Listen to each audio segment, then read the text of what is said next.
bonjour Annette Tignois. Ici, je vais me permettre de te tutoyer parce qu'on se connaît depuis longtemps, puisqu'on a travaillé plusieurs fois sur des projets interculturels ici en Belgique. Tu es une femme engagée pour la promotion de la femme. Depuis que tu as quitté ton pays Cameroun, ton pays natal, et venir immigrer ici en Belgique il y a une vingtaine d'années, tu as été récompensée par le prix Femmes de paix en 2014, décerné par le Sénat belge. En plus de ça, là, tu es promotrice de festival Africulture célébré annuellement à l'occasion de la Journée internationale de la femme. Alors ici, ma question, c'est comment tu t'es mis à l'écriture? Oui, en effet, merci aimable de m'avoir reçu sur le plateau de Aiguirre. Et effectivement, on se connaît depuis longtemps. Mon nom, comme tu l'as dit, c'est Annette Tignois-Fopa. Et je suis en Belgique environ depuis 20 ans, en tant que femme migrée et immigrée. Donc, on a beaucoup travaillé sur la problématique de l'intégration, certes. Donc, comment je me retrouve dans l'écriture? Depuis 2 ans, le monde associatif est un monde passionné. Et donc, quand on est militante, c'est avec tous ses tripes, c'est avec toute sa foi. Et voilà, après 20 ans de militantisme, je me suis sentie un moment en burn-out, comme m'ont dit mes médecins.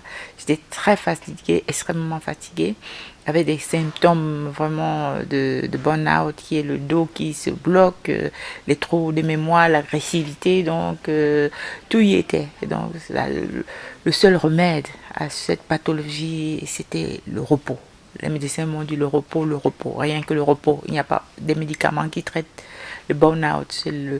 C'est la tête qui demande le repos, c'est le corps qui demande le repos. Donc pendant ces 2 années de repos, depuis 2 ans, vous ne m'avez pas beaucoup vu. Donc j'étais chez moi, je me reposais.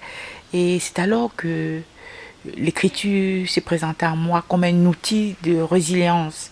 Vous savez, le lâcher prise, c'est quelque chose. C'est très difficile de s'engager. C'est aussi très difficile de prendre de recul sur les faits et sur l'action. Donc c'est comme ça que je me suis mise à écrire. Et pendant les 2 années, j'ai écrit 3 romans. C'est vrai qu'avant avant d'écrire ces 3 romans, j'ai écrit plusieurs nouvelles. J'ai écrit plusieurs pièces de théâtre. Donc voilà, et le roman nécessitait un peu plus de temps et aussi un peu plus d'inspiration.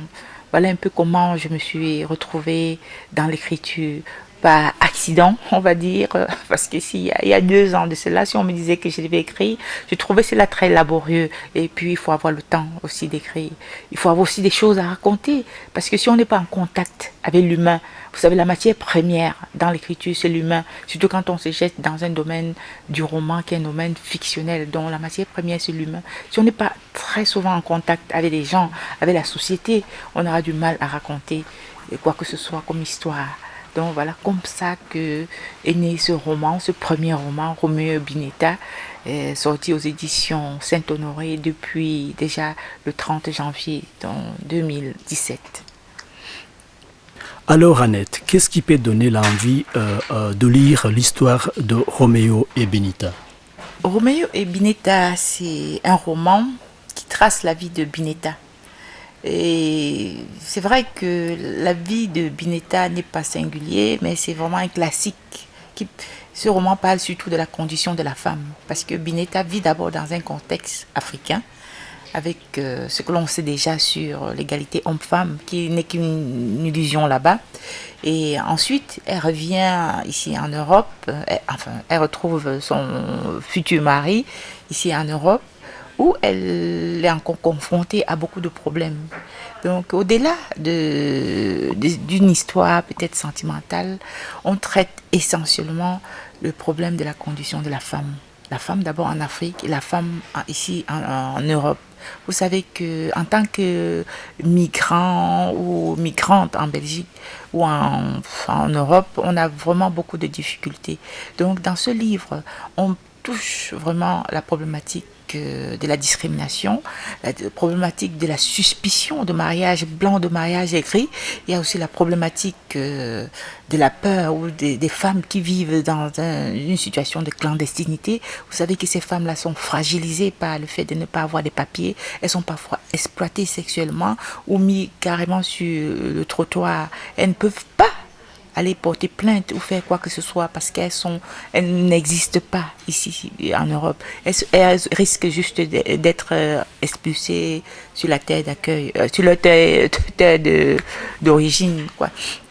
Donc, je voulais, dans cet univers romanesque, toucher du doigt la problématique actuelle dont les migrants vivent ici en Europe.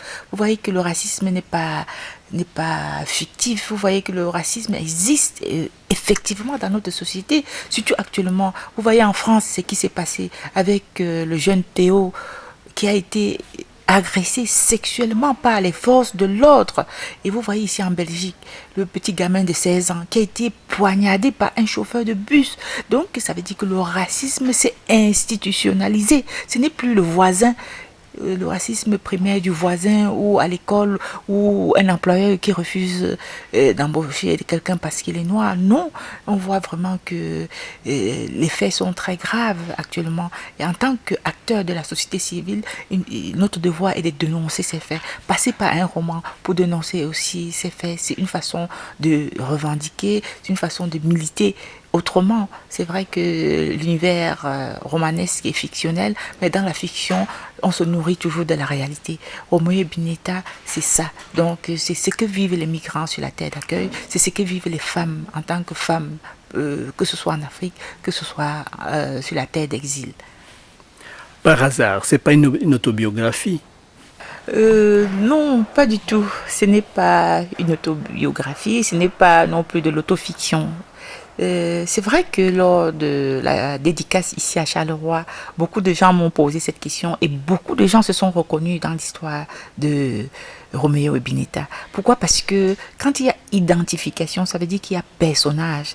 En tant que romancière, vous savez que on utilise l'humain, c'est notre matière première.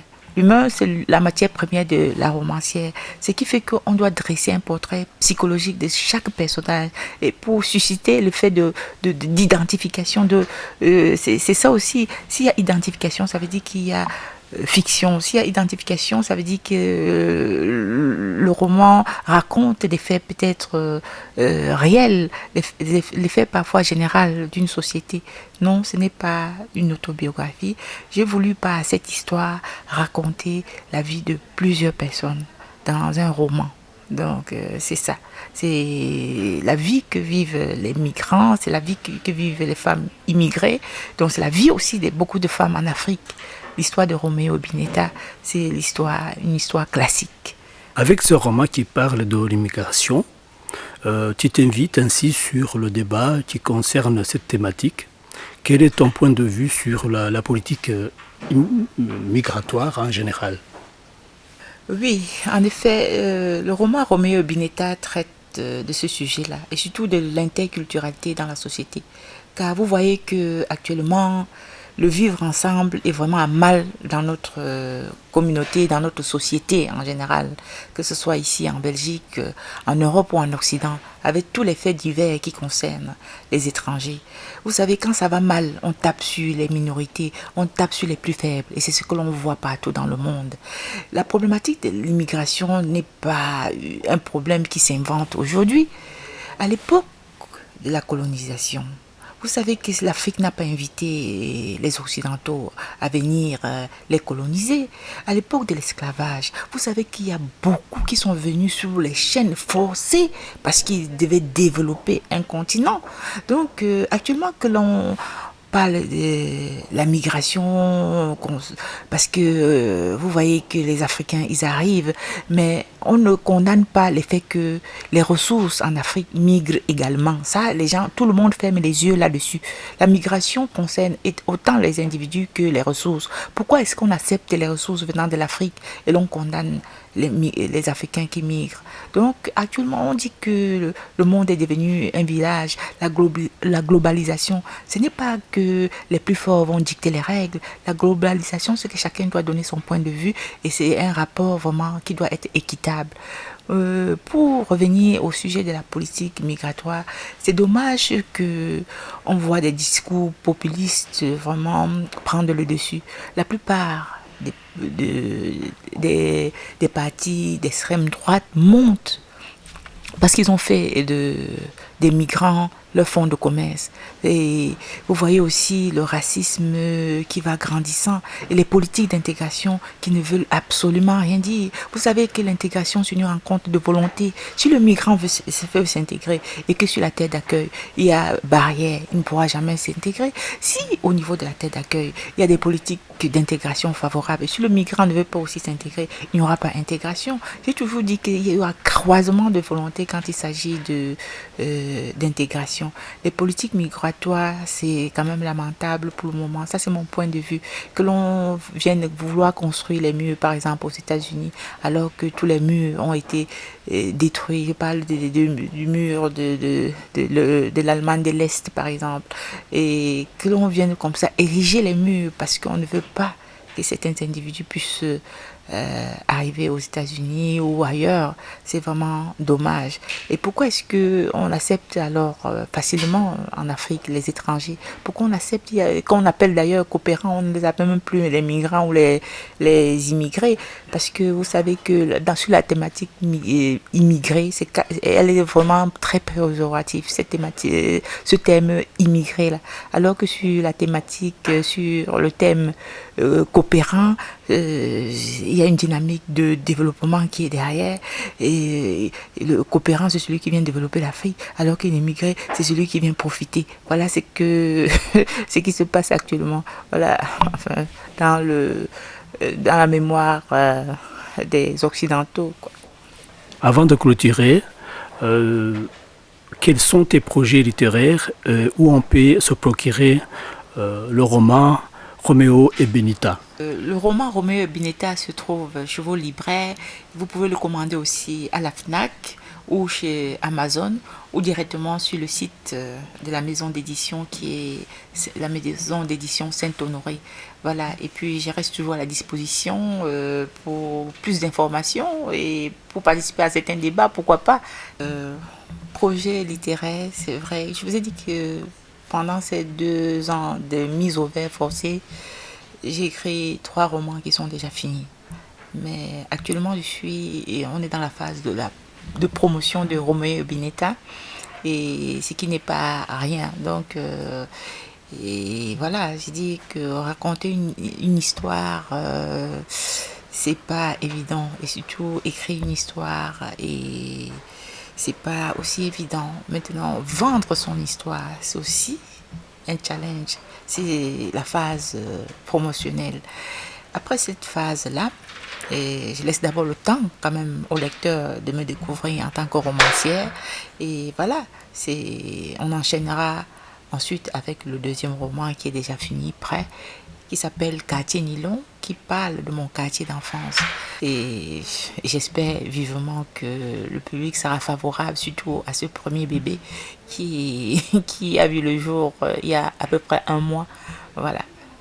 Je te remercie infiniment de m'avoir donné l'opportunité de parler de ce roman. Et voilà, et à très bientôt, si l'occasion s'y prête.